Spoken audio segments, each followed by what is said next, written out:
So yun dito pa lang maganda na. Kilala niyo to. So bali ito na yun. So ayun nga mga kalakbay, na dito tayo ngayon. Nakapasyal tayo ngayon dito. Ito yung mga dating binibidyoan natin, di ba? So ang gagawin natin mga kalakbay, video natin, napakaganda kasi dito mga kalakbay. So akyat tayo doon sa taas. So doon akyat tayo sa taas para tingnan yung karagatan sa ating likod, o di ba natin makita. So pupuntahan natin doon. Pupunta tayo doon sa taas. So yun, tara, let's go.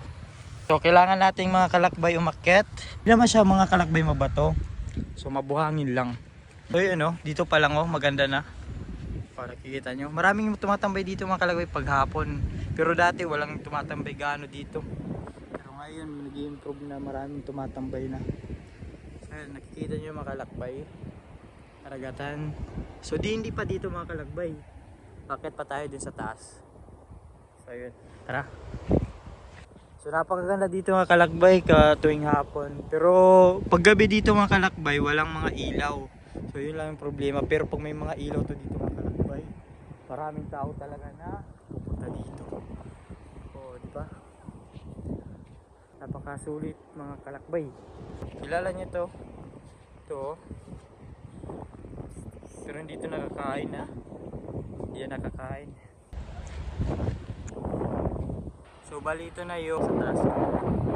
So nakikita nyo naman napakaganda, di ba? So bali mga kalakbay, dito natin ito matatagpuan sa Northern Samar, sa Magsaysay.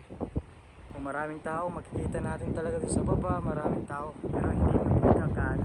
So titingnan naman natin dito sa likod. Yung sa likod niya. So ito yung likod. Napakaangas, di ba? So grabe nakikita din dito yung sunset. Ganun po kaganda dito sa taas mga kalakbay. So ganito yung tanawin dito. Napakasulit. So medyo maaraw pa ngayon. Tingnan nyo naman yung araw. Napakasulit pero napakaastig. So pupunta tayo pa dito.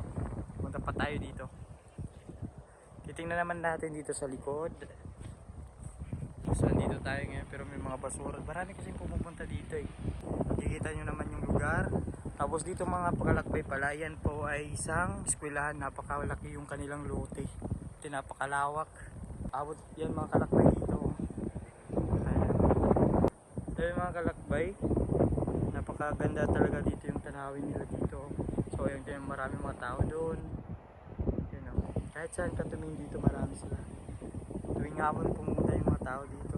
Mas maganda dito kapag may street light na yung mga daan. Kasi gabi, wala kasing gaano tumatambay dito kasi sobrang dilim.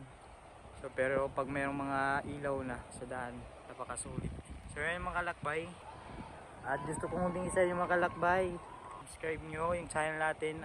Don't forget to like and comment. Updated kayo sa ating mga susunod na video.